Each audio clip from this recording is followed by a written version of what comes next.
Good evening everyone, this is Pooja Kumari once again. हम लोग जो पढ़ रहे थे चैप्टर साझेदारी का पूर्ण गठन, जो हमारा चैप्टर 4 था, उसमें हमने पिछले वीडियो में डिस्कस किया था change in profit sharing ratio among the existing partner, जहाँ पे हमने सीखा था कि कैसे सेक्रीफाइसिंग रेशियो उसको कैसे निकाला जाता है और गेनिंग रेशियो कैसे निकाला जाता है। ठीक है, लेकिन एक चीज़ मैं वहाँ पे बताना चाहूँगी, जिसे मान लीजिए आप के माइंड में अगर ये रहे, सपोज ऐसे कि एक क्वेश्चन जो हमारा यहाँ पे था, जो हम लोगों ने बनाया था यहाँ पर, कि आखिर हम जो फॉर्मूला जो पुट किए हैं, आखिर यहाँ पे जो फॉर्मूला जो था अली के ऊपर हम सेक्रीफाइस का फॉर्मूला क्यों पुट किए और अकबर के ऊपर गेन का फॉर्मूला क्यों पुट किए। इस चीज़ को जानना ज़रूरी है, क्योंकि हम एग्ज़ाम में कैसे ये अंदाज़ लगा पाएंगे या कैसे समझ पाएंगे कि अली जो है वही सेक्रीफाइस कर रहा है और जो अकबर जो है वो गेन कर रहा है। इसके बारे में बहुत सिंपल क्लू है, वो मैं आगे चल के आपको डिस्कस करूँगी। सो आप मेरे चैनल ई कॉमर्स जोन के साथ बने रहिएगा और बहुत सारी चीज़ें हमें सीखनी है। And once again I would like to tell you that कि प्लीज़ आप जितना ज़्यादा हो सके शेयर करिए, सब्सक्राइब करिए, लाइक करिए, और कुछ अगर इशू होता है, कोई भी प्रॉब्लम होता है, देन कमेंट टू मी। ठीक है, so again once again I would like to tell you one thing more, that कि आप मेरी वीडियो को वॉच कर रहे हो। For watching my video I would be very thankful to you. और मेरी पूरी कोशिश है कि मैं हर हाल में 6 से 7 महीने के अंदर में आपका अकाउंट और इको जो है हिंदी माध्यम के, जो हिंदी लैंग्वेज में जो हम लोग पढ़ रहे हैं डॉक्टर एस.के. सिंह के बुक से और SVPD पब्लिकेशन से इकोनॉमिक्स, वो मैं पूरा कर सकूं। चलिए, हमने पिछले वीडियो में कहा था कि मैं आपको नेक्स्ट वीडियो में पढ़ाऊंगी डिटर्मिनेशन ऑफ सेक्रीफाइसिंग रेशियो, तो ये यहाँ पे स्टार्ट हो जाता है। देखो, इस चैप्टर में बेसिकली हमको क्या क्या पढ़ना है, आपके स्क्रीन पे साफ साफ दिख रहा होगा कि इस चैप्टर में हम लोग को 5 चीज़ें पढ़नी है और वो बहुत ही ज़्यादा इम्पॉर्टेंट है। ये एडजस्टमेंट आप अपने स्क्रीन पे देख सकते हो। लाभ विभाजन अनुपात में परिवर्तन की दशा में वांछित समायोजनाएं या विचारणीय मुद्दे, यानी कि एडजस्टमेंट रिक्वायर्ड, ये एडजस्टमेंट रिक्वायर्ड है, या फिर इसको कह सकते हो और issue to be considered in case of change in profit sharing ratio. जब आप प्रॉफिट शेयरिंग रेशियो करते हो तो ये चीज़ें, आप ये जो 5 चीज़ें हैं, ये आपके सामने एज अ एडजस्टमेंट के रूप में आएंगी और आपको करना है, and it is very very very important. मैं आपको बता दूं, मैंने एक्चुअली चैप्टर 3 से स्टार्ट किया था, गुडविल से। मैं चैप्टर 2 जो हमारा है, जो पार्टनरशिप का फर्स्ट जो बेस है, फंडामेंटल ऑफ पार्टनरशिप, मैं उसको ये बनाना स्टार्ट करूँगी। जैसे ही मैं कंप्लीट करूँगी गुडविल का सोल्यूशन पूरा, गुडविल के सोल्यूशन करने के बाद पैरेलल मैं चलूँगी चैप्टर 2 और चैप्टर 4 के साथ में ही, थोड़ा सा स्पीड में चलूँगी। ठीक है, मैं पूरी कोशिश करूँगी कि एक दिन में 4 से 5 वीडियो डालने का, जिससे जितना जल्दी हो सके सिलेबस अपना कंप्लीट हो। और आप ज़्यादा से ज़्यादा मैं बोलूँगी 4 से 5 घंटे घर पे पढ़ाई किया करो। अब मैंने पहले ही बोला कि line by line please go through the book से पूरा गो थ्रू करो, चाहे वो कोई भी पुरानी बुक है, कोई सी भी बुक है आपके पास अगर है, पढ़िए उसको। बस मेरे जो टॉपिक और कंटेंट है उसको आप देखिए। ठीक है, चलिए, यहाँ पे 5 जो एडजस्टमेंट के बारे में मैंने बोला, इट इज़ वेरी इंपॉर्टेंट, क्योंकि आने वाले जो 4 चैप्टर हैं, वो एडमिशन के आपके चैप्टर हैं, आपके रिटायरमेंट के चैप्टर है, डेथ के चैप्टर है, डिसोल्यूशन के आपके चैप्टर है, ये 5 का इस्तेमाल हर जगह होने वाला है। ठीक है, सो पहला चीज़ क्या देख रहे हैं हम लोग, डिटर्मिनेशन ऑफ सेक्रीफाइसिंग रेशियो। हम देखते हैं पहला में हमको क्या पढ़ना है, त्याग अनुपात का निर्धारण। सबसे पहले तो आपको इसमें मास्टरमाइंड बनना पड़ेगा कि सेक्रीफाइसिंग रेशियो कैलकुलेशन कैसे करते हैं। You have to become a mastermind, हर हाल में बनना है तो बनना है। ठीक है, तो अगर तुमने सेक्रीफाइसिंग रेशियो कैलकुलेशन ढंग से नहीं सीखा तो आगे जाके बहुत फंसोगे, बहुत रोओगे। ठीक है, दूसरा है अपना determination of gaining ratio, that is जो लाभ प्राप्ति अनुपात का निर्धारण। It is also very important, ये भी इंपॉर्टेंट है। तीसरा है हमारा accounting for reserves and accumulated profits and losses. हमको अकाउंटिंग करने आना चाहिए रिजर्व्स का, और जो भी एक्यूमुलेटेड प्रॉफिट और लॉस हुआ है उसका, हिंदी में कहता है, रिजर्व को हिंदी में कहते हैं संचय, संचित लाभ एवं हानियों के लिए लेखांकन, यानी कि जर्नल एंट्री जो हमारी होगी यहाँ पर, वो हमको पूरा स्टडी करना, और अकाउंटिंग कैसे करते हैं रिजर्व्स को लेकर उसको स्टडी करना है। नेक्स्ट हमारा कहता है परिसंपत्तियों का पूर्ण मूल्यांकन एवं देयताओं के पूर्ण निर्धारण के लिए लेखांकन, accounting for revaluation of asset and reassessment of liabilities. जो एसेट हैं, जो लाइबिलिटीज़ हैं, उनका दोबारा से रीवैल्यूएशन कैसे होगा उसको भी हमें यहाँ पे स्टडी करना है। रीवैल्यूएशन तो हर हाल में आपको पढ़ना ही पढ़ना है। सिंपल सी बात है, कोई नया पार्टनर आ रहा है, किसी पार्टनर की डेथ हो जा रही है, कोई पार्टनर रिटायर कर जा रहा है और डिसोल्यूशन का समय है, तो उस वक्त आपको तो जानना पड़ेगा ना कि आज के टाइम में आपकी एसेट की वैल्यू क्या है, आज के टाइम में आपका जो है लायबिलिटी क्या वैल्यूएशन है, उसके लिए भी हमको ये पढ़ना ज़रूरी है। And the last not the least question, आपका जो पॉइंट नंबर 5 है, ख्याति के लिए लेखांकन व्यवहार। हमने जस्ट पिछले चैप्टर में, अगर जिन लोगों ने मेरे चैप्टर 4 नहीं देखे हैं, सॉरी चैप्टर 4 नहीं, चैप्टर 4 तो मैं पढ़ा ही रही हूँ, I am talking about chapter 3 जो गुडविल का है। मैं आपको बता दूँ, मैंने पूरा line by line doctor S K Singh का बुक का पूरा लाइन बाय लाइन एग्जाम्पल, एक लाइन बाय लाइन पूरा, कहते हैं ना कि top to bottom, starting to the ending जो होता है, उसका मैंने डॉक्टर एस के सिंह का पूरा वहाँ पे पढ़ाया है एग्जाम्पल। आप जाके पूरा देखो, अगर आपने गुडविल चैप्टर नहीं देखा है, उसका जो कैलकुलेशन है पूरा मैंने बताया है, एक एक एग्जाम्पल बताया है, साथ ही साथ मैंने सारे क्वेश्चंस के जो है वो भी मैंने बता रही हूँ। ऑलमोस्ट ऑल कंप्लीट ही हो जाएगा 1-2 दिन में, ठीक है। तो लेकिन हमने वहाँ पे कैलकुलेशन सीखा था, यहाँ पे हम सीखेंगे अकाउंटिंग, जर्नल एंट्री यहाँ पे करना सीखेंगे, ठीक है। इसका ट्रीटमेंट कैसे गुडविल का होता है, तो ये इंपॉर्टेंट है। मैंने आपको कहा भी था वहाँ पर कि हमारा जो मेथड है, मेथड आपको अच्छे से आना चाहिए। देखो अब आप मेथड सीख गए हो, तो इस चैप्टर में आपको मेथड नहीं सिखाया जाएगा। यहाँ इस चैप्टर में मान कर टीचर चल रहे हैं, ऑथर चल रहे हैं कि आपको मेथड आ चुका है, आप सीख करके आ गए हो। अब यहाँ पे डायरेक्टली आपको क्या करना है, ट्रीटमेंट ऑफ गुडविल करना है, ठीक है। चलिए, ये 5 चीज़ हमारा इंपॉर्टेंट है जिसमें आज के क्लास में मैं डिस्कस करूंगी। डिटर्मिनेशन ऑफ सैक्रिफाइसिंग रेशियो, इसके बारे में मैं डिस्कस करूंगी। चलो पढ़ते हैं सैक्रिफाइसिंग रेशियो के बारे में। सबसे पहले आप यहाँ पे देख सकते हो, जब वर्तमान साझेदार या पुराने साझेदार अन्य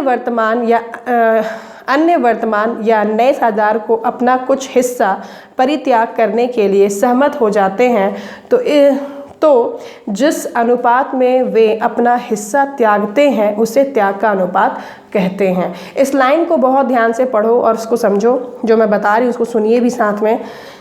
वर्तमान यानी कि प्रेजेंट में जो साझेदार है, जो पार्टनर है, या वर्तमान साझेदार बोलो उनको, या फिर उनको ओल्ड पार्टनर बोलिए, दो नाम सेम चीज़ है, ठीक है।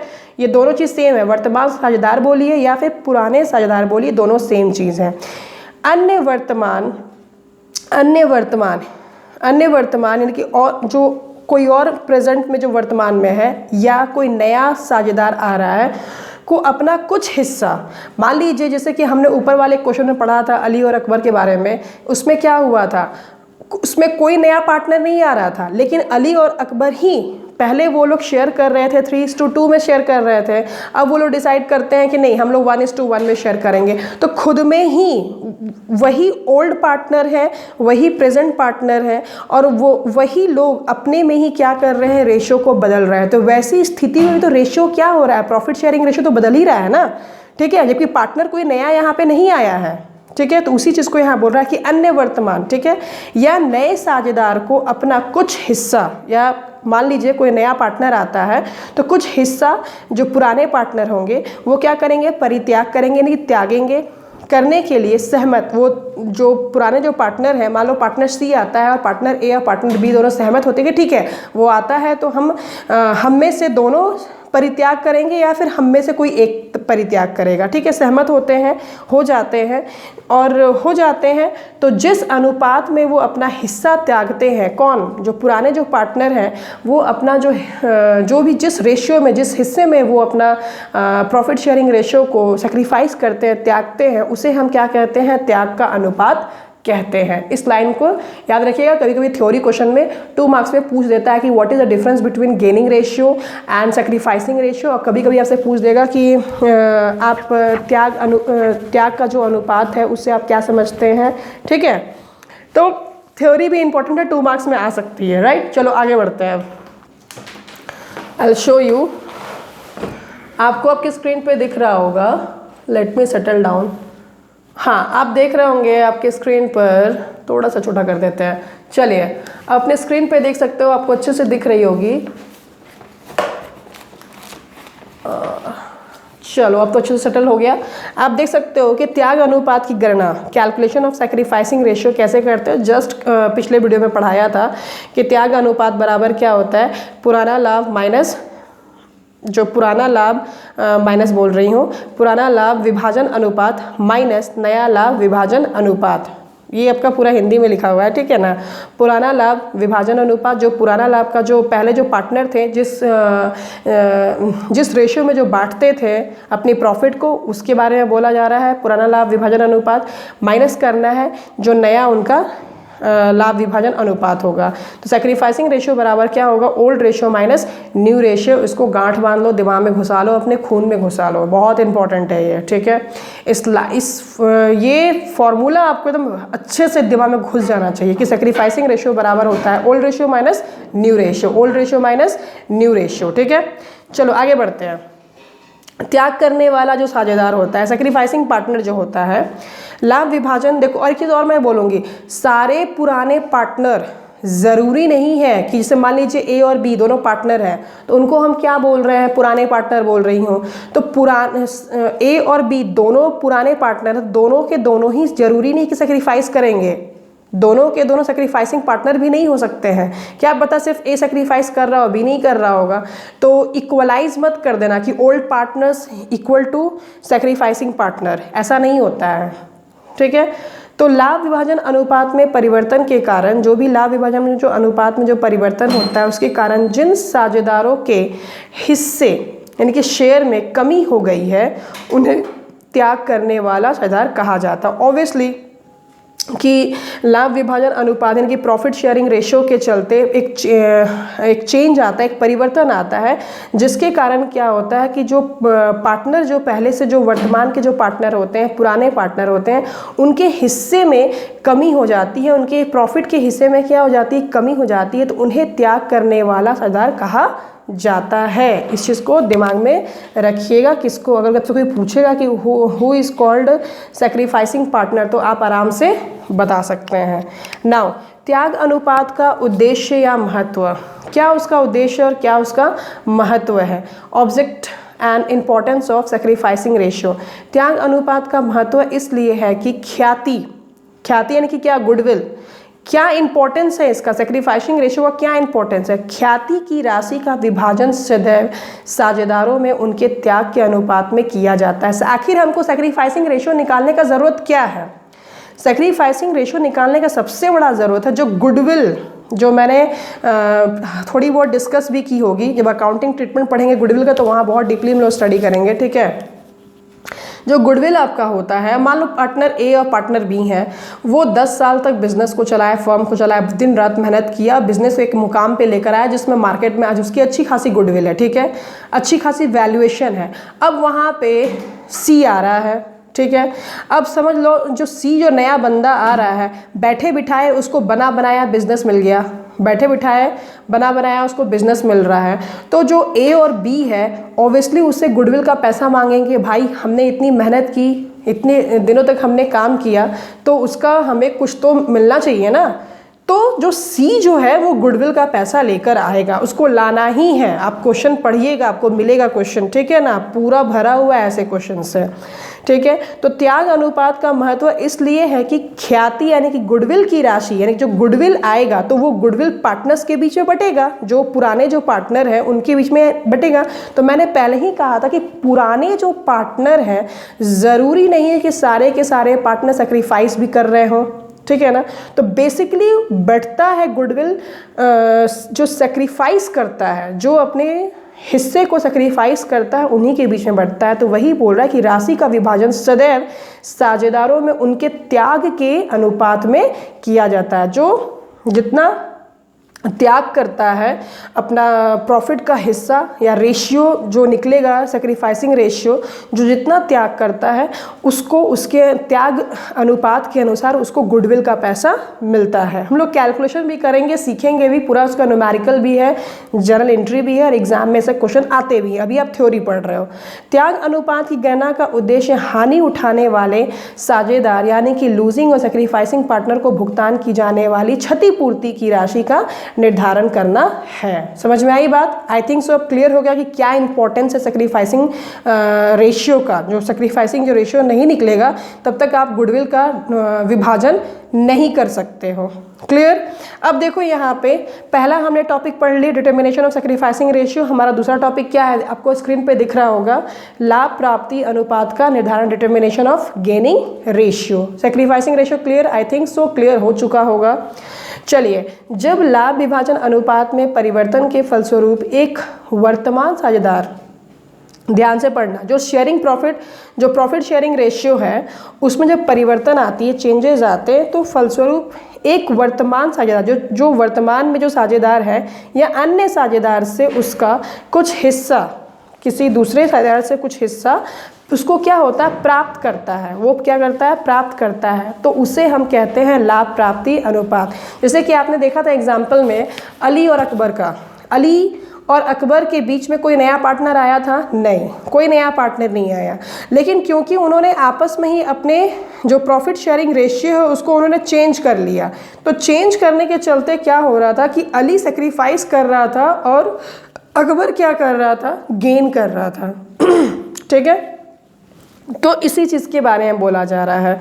तो आप देख सकते हो कि लाभ प्राप्ति अनुपात की गणना, ये हमने फॉर्मूला जस्ट पढ़ा पिछले वीडियो में कि गेनिंग रेशियो बराबर क्या होता है? New ratio minus old ratio. आपको लेकिन मैं फिर से बोलूँगी, मेन जो फॉर्मूला है वो ये है, इस पे आपका फोकस ज़्यादा होना चाहिए। इसको याद नहीं भी रखोगे तो चलेगा, कोई दिक्कत नहीं है, बट इसको भूलना मत। ठीक है, अब आगे बढ़ते हैं। लाभ प्राप्ति करने वाला जो साझेदार होता है, गेनिंग पार्टनर, हमने यहाँ पे क्या पढ़ा कि गेनिंग रेशियो। अब गेनिंग पार्टनर कौन कहलाता है? वह साझेदार जिसके हिस्से में लाभ विभाजन अनुपात में परिवर्तन के फलस्वरूप वृद्धि हो गई। यहाँ सेक्रीफाइसिंग में क्या होती थी? उसके हिस्से में कमी हो जाती थी। यहाँ पे क्या होगा? उसके हिस्से में वृद्धि हो जाएगी। ठीक है, तो उससे हम लाभ प्राप्ति करने वाला साझेदार कहा जाता है, यानी कि उसको हम क्या करेंगे?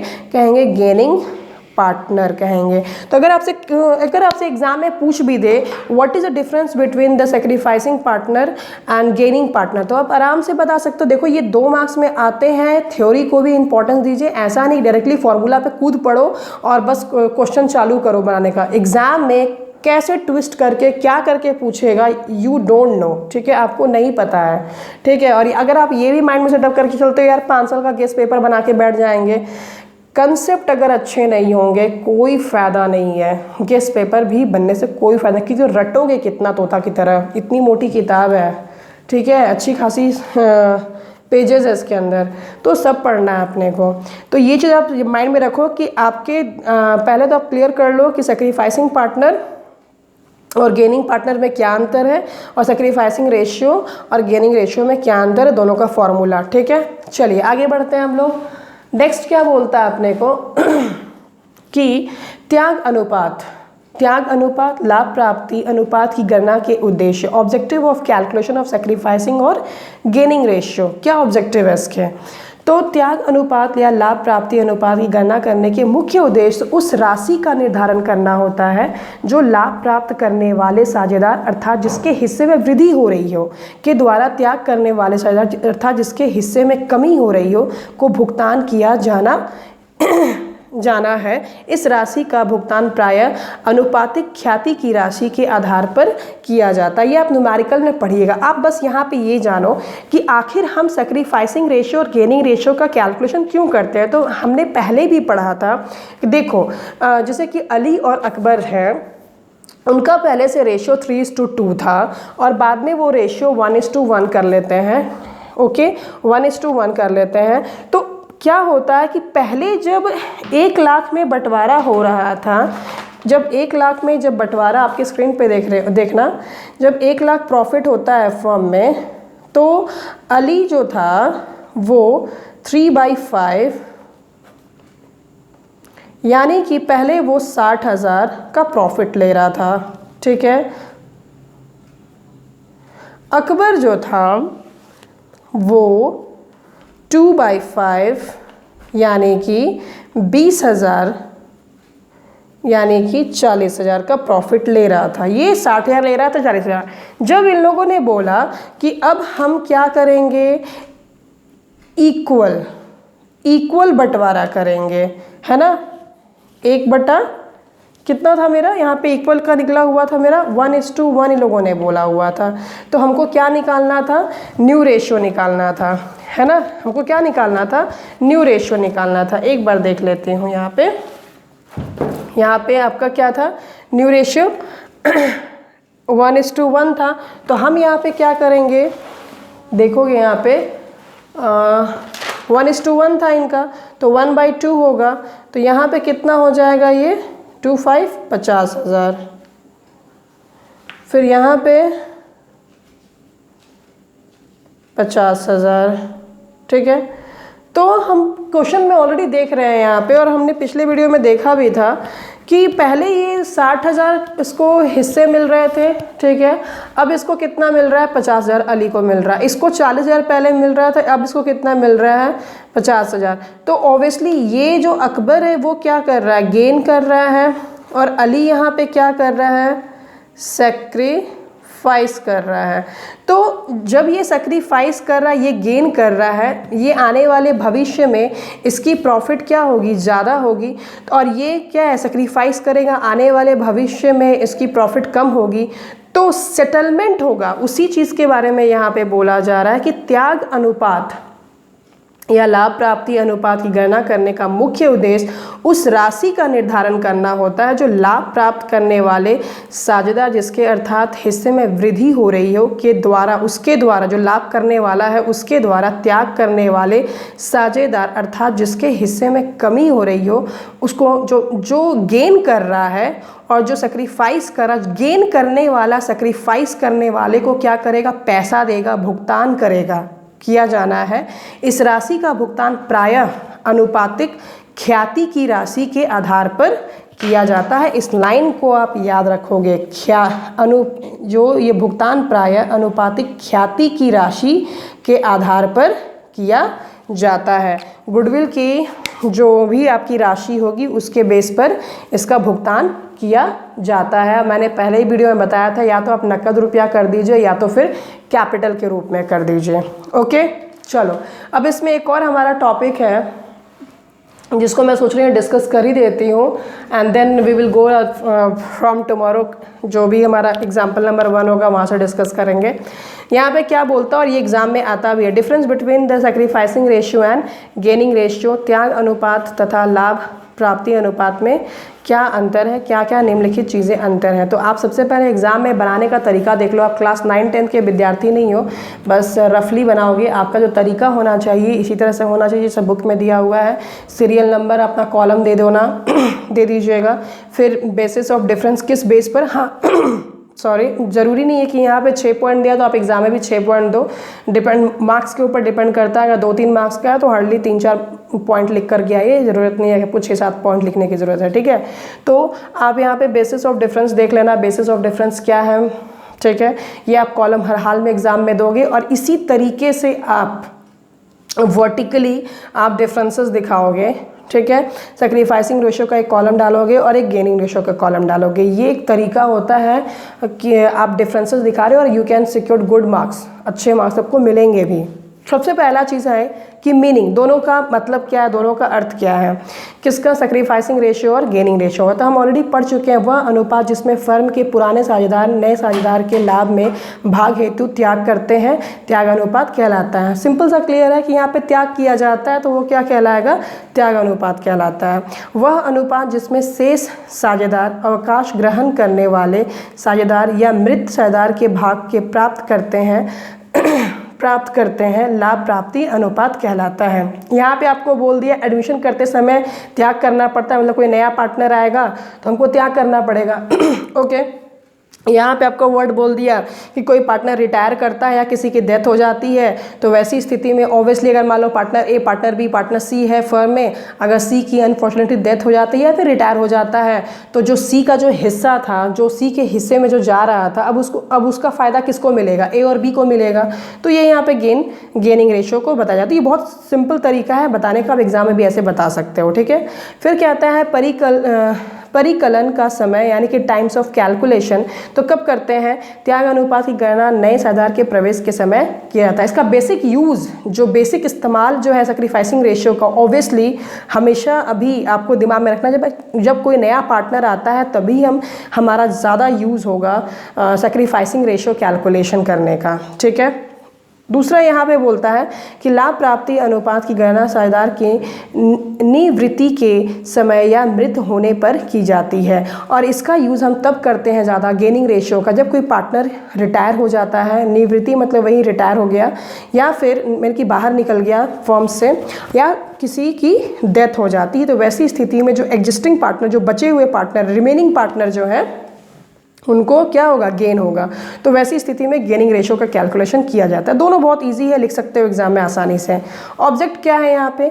त्याग अनुपात की गणना का उद्देश्य नए साझेदार द्वारा पुराने साझेदारों की उनकी होने वाली लाभ के हिस्से की क्षति की पूर्ति हेतु ख्याति के रूप में नकद देना होता है। ऑब्जेक्ट यहाँ पे सिंपल है कि जो भी त्याग अनुपात की गणना हम इस ऑब्जेक्ट से करते हैं, इस उद्देश्य से करते हैं कि जो नए साझेदार द्वारा जो पार्टनर आने जा रहा है, वो पुराने साझेदार को उनके होने वाले लाभ के हिस्से की क्षति कहें, क्योंकि भविष्य में अब तो वो हिस्सा पुराने पार्टनर को तो मिलेगा नहीं, सैक्रिफाइसिंग पार्टनर को तो मिलेगा नहीं, वो किसको मिल रहा है? नए पार्टनर को मिल रहा है। तो जो क्षति हुई, उस क्षति की पूर्ति के लिए वो एक ख्याति के रूप में नकद रुपया देगा। ठीक है, उस उद्देश्य से हम ये सैक्रिफाइसिंग रेशियो निकालते हैं, क्योंकि उसका बंटवारा हमेशा याद रखिएगा सैक्रिफाइसिंग रेशियो में होगा। अब यहाँ पे बोलता है लाभ प्राप्ति अनुपात का उद्देश्य शेष साझेदारों द्वारा निर्गमी या मृत साझेदार को ख्याति में भाग के लिए क्षतिपूर्ति करने से है। ऑब्वियसली गेनिंग जो रेशियो आप निकालेंगे उसका सबसे बड़ा उद्देश्य क्या होता है कि जो शेष, जो बचे हुए साझेदार हैं आफ्टर रिटायरमेंट, आफ्टर डेथ, तो आफ्टर रिटायरमेंट के होने पर क्या होगा कि जो रिटायरमेंट जो जिस पर्सन ने रिटायर लिया या जिसकी जो डेथ हो गई, जो साझेदार है, उसकी जो गुडविल है उसमें उसमें कौन भाग ले रहा है? जो पहले वाले जो साझेदार वही पार्टिसिपेट कर रहे हैं, तो उसके लिए क्षतिपूर्ति करने से होती है। इसलिए हम लोग गेनिंग रेशियो का मेन ऑब्जेक्ट होता है कैलकुलेशन करने का। ठीक है, अब यहाँ पे इफेक्ट, इसका इफेक्ट क्या है? देखो, त्याग अनुपात पुराने साझेदारों के लाभ विभाजन अनुपात को कम कर देता है। ऑब्वियसली जो पहले से जो प्रॉफिट शेयरिंग रेशियो होती है इसको क्या कर देता है? कम कर देता है। और यहाँ पे क्या होगा? लाभ प्राप्ति अनुपात साधारणतः शेष साझेदारों के लाभ विभाजन अनुपात को बढ़ा देता है। इसको बढ़ा देगा क्योंकि यहाँ तो वो पार्टनर चला गया ना, वो पार्टनर या तो डेथ हो गया तो रिटायर कर गया, तो जो पहले से जो पार्टनर एग्जिस्ट कर गया, रिमेन कर गया, उनके फ़ायदे हो जाते हैं, उनका जो रेशियो होगा वो बढ़ेगा। और यहाँ पर जस्ट उल्टा होता है क्योंकि यहाँ पर कोई नया बंदा आ जाता है, इसलिए यहाँ पर क्या हो जाता है? घट जाता है। ठीक है, फॉर्मूला बहुत सिंपल है। त्याग अनुपात, ये तो मैं बोलूँगी एग्जाम में हर हाल में डाल देना, 1 पॉइंट बन जाएगा, बहुत इजी भी है। त्याग अनुपात बराबर होता है पुराना अनुपात माइनस नया अनुपात, और यहाँ पे क्या होगा आपका फॉर्मूला? लाभ प्राप्ति अनुपात होगा नया अनुपात माइनस पुराना अनुपात। अब देखो यहाँ पे अकाउंटिंग ट्रीटमेंट बोलता है। देखो, इस अकाउंटिंग ट्रीटमेंट के बारे में मैं तो बोलूँगी कि जब क्वेश्चन सोल्यूशन करेंगे तो वहाँ पे बहुत डीपली मैं बताऊँगी, बस अभी आप इतना जान जाओ। सैक्रिफाइसिंग रेशियो में क्या होगा कि जो नया पार्टनर आएगा, जो भी कैपिटल लेकर आएगा, उसको हम लोग डेबिट करते हैं, और जो भी पुराने पार्टनर जो खास करके पुराने नहीं मैं बोलूँगी, यहाँ लिखता तो है टू ओल्ड पार्टनर्स कैपिटल में, बेसिकली यहाँ पे वही पार्टनर की एंट्री होगी जो सैक्रिफाइस करेगा। ठीक है ना, तो इस चीज़ को माइंड में रखोगे कि हमेशा डेबिट करते हैं गेनिंग पार्टनर को, always we debit to the gaining partner. Gaining partner को मैं यहाँ पे लिख देती हूँ, हमेशा डेबिट, स्क्रीन पे दिख रहा है, डेबिट,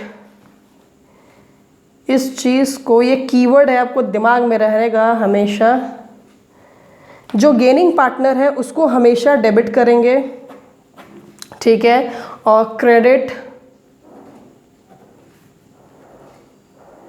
सैक्रिफाइसिंग पार्टनर को करेंगे। इस चीज़ का आप ध्यान रखिएगा। ये जो एंट्री होगी वो हमेशा, ये जो एंट्री होगी हमेशा ऑन एडमिशन होगी, ऑन एडमिशन। जब कोई नया पार्टनर आएगा तब ये वाली एंट्री अपनी होती है। इसको न्यू पार्टनर कैपिटल अकाउंट बोलो या फिर गेनिंग पार्टनर अकाउंट बोलिए, to old partners capital account बोलिए या सैक्रिफाइसिंग पार्टनर अकाउंट बोलिए, ठीक है। इसके बारे में हम लोग डिस्कस करेंगे आगे जाकर के, बहुत अच्छे से मैं बताऊंगी। और ये जो हमेशा एंट्री बनेगी वो हमेशा बनेगी ऑन, आ रहा है स्क्रीन पर, ऑन रिटायरमेंट। ये हमेशा रिटायरमेंट पे बनेगी। तो ये जो रिमेनिंग पार्टनर जो कैपिटल अकाउंट है, रिमेनिंग कौन, जो गेन कर रहा है, रिटायरमेंट करने के बाद जो एग्जिस्ट पार्टनर रहेंगे वही गेन करेंगे, तो गेनिंग ही पार्टनर है यहाँ पे, भले यहाँ पे लिख दिया है कि रिमेनिंग पार्टनर, ठीक है ना। तो हमेशा जो गेन पार्टनर होंगे वो हमेशा डेबिट होंगे, और जो पार्टनर जो रिटायर कर रहा है वो क्या होगा, यहाँ पे क्रेडिट हो जाएगा, ठीक है।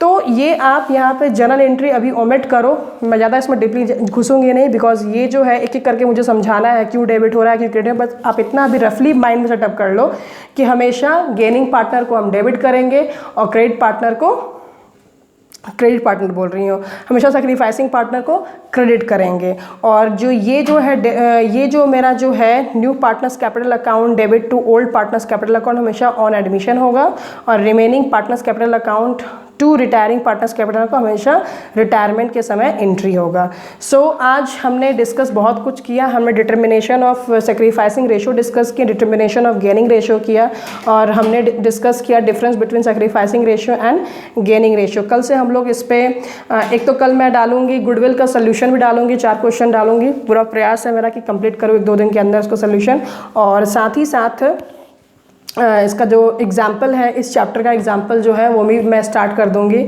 सो once again I would like to tell you that कि I am doing so much hard work.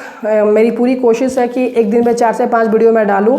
So again I would like to tell you that कि जितना ज़्यादा हो सके मेरे वीडियो को शेयर करिए अपने फ्रेंड्स में, रिलेटिव्स में, और उन बच्चों को खास करके मदद करो जो खास करके गवर्नमेंट स्कूल में पढ़ते हो, चाहे वो बिहार बोर्ड के हो, किसी भी स्टेट बोर्ड के हैं जहाँ पे हिंदी लैंग्वेज में एग्ज़ाम होती है, ठीक है।